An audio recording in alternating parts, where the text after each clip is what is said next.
Internacio Hospital stood tall in the middle of the city, modern and pristine, but few knew its dark past. It was once a colonial-era asylum, shut down after a string of brutal, unexplained deaths. When it reopened as a general hospital, there was one unspoken rule among staff: never go to the fourth floor.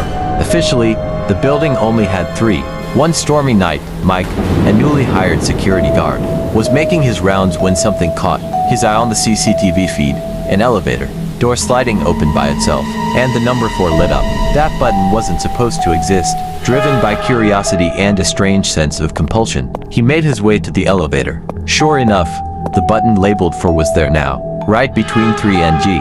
Against his better judgment, he pressed it. The elevator began its slow, creaking ascent. When the doors opened, he was met not by a hospital hallway, but a long, blood-stained corridor, with flickering lights and the overpowering stench of rot and chemicals. Distant echoes filled the air, screams, hysterical laughter, and whispers that overlapped each other in chaotic layers.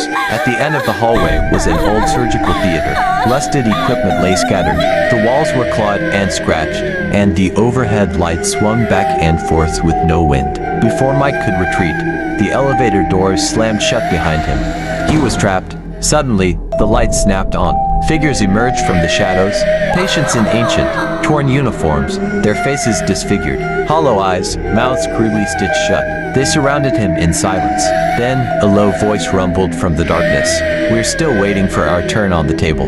Mike's scream echoed down the corridor of a floor that shouldn't exist. By morning, the elevator was found empty, and the 4 button had vanished once again. But every night at 3 a.m., the CCTV shows a man in a security uniform standing still inside the elevator, staring directly into the camera, smiling without eyes.